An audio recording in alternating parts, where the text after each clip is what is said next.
Thank you, Mr. Speaker. I'm pleased to be presenting 3 petitions in the House today. The first petition deals with the government's Bill C-7, which is currently before the Justice Committee.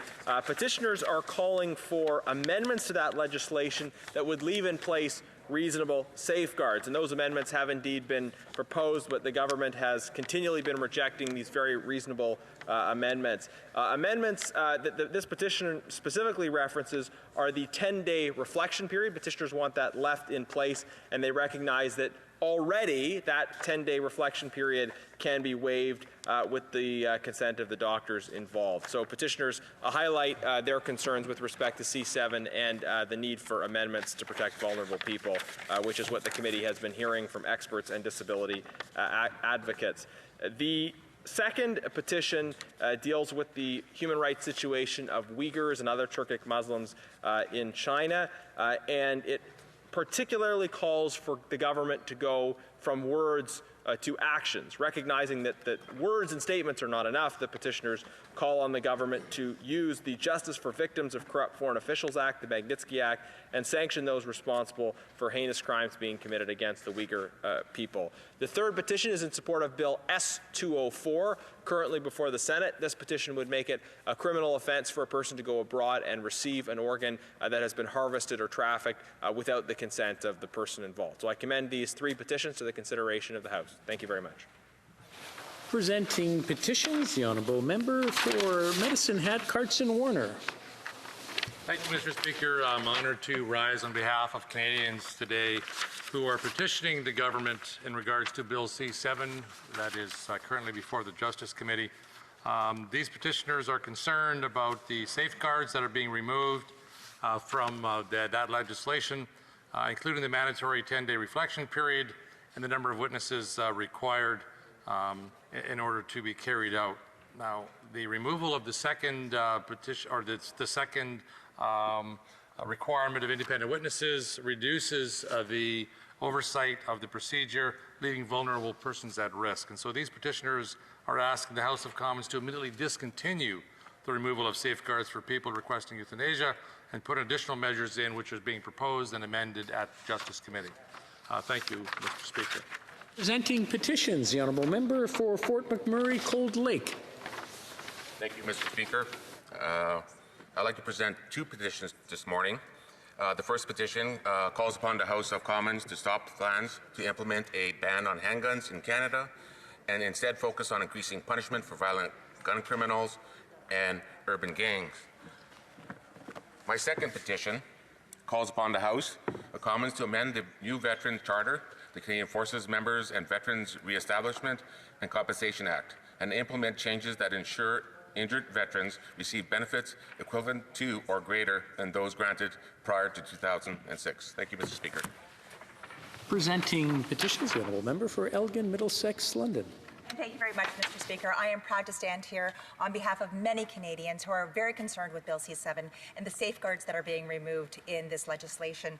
I think it's very important that this government understands that the concerns such as a 10-day waiting period, as well as the number of witnesses that are needed to be there to designate this as medical assistance in dying is really important for all Canadians, and we should make sure we do our best to save those who are vulnerable and disabled, to make sure that they understand their lives matter too. Thank you very much. Presenting petitions, the honourable member for Battle River, Crowfoot. Thank you very much, Mr. Speaker. I have 2 petitions to present to the House today. The first is regarding the systematic persecution of Uyghur Muslims in China. These Canadians call upon the Government of Canada to formally recognize that Uyghurs in China have been and are being subject to genocide and use the Justice for Victims of Corrupt Foreign Officials Act, known as the Magnitsky Act, and sanction those who are responsible for the heinous crimes being committed against the Uyghur people. Mr. Speaker, the second petition that I would table today on behalf of more Canadians is regarding sex-selective abortion. That therefore, the close to 300 that have signed this petition call upon Canada to pass the criminal code prohibition against sex-selective abortion. Thank you very much, Mr. Speaker. Presenting petitions, the Honourable Member for Kamloops, Thompson, Caribou. Thank you, Mr. Speaker. And I too have a petition where a number of people throughout this country are profoundly concerned about some of the safeguards that are being removed in the current iteration of medical assistance in dying, including especially the disability community. Thank you. Presenting petitions, the Honourable Member for New Brunswick Southwest. Perfect. Thank you, Mr. Speaker. I have two petitions to table today. The first focuses on Bill C-7. The petitioners are urging the House of Commons to maintain the safeguards to protect people who request euthanasia. They call on the House of Commons and the Government of Canada to maintain the 10-day reflection period, as well as to maintain the second independent witness. The second petition focuses on the persecution of Uyghurs by the Communist Party in China. In this petition, the petitioners call on the House of Commons to recognize that Uyghurs in China have been and are subject to genocide, and they call on the government to use the Magnitsky Act to sanction those that are responsible for these crimes. Thank you.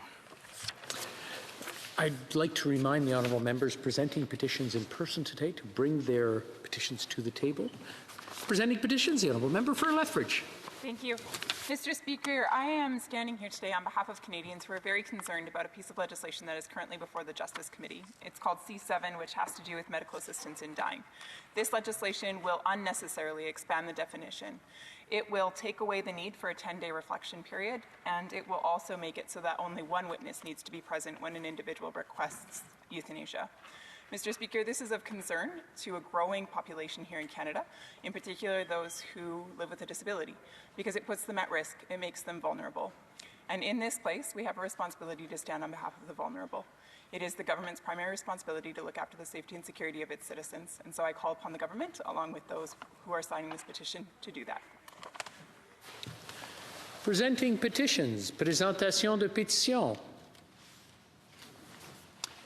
Questions on the order paper, the Honourable Government.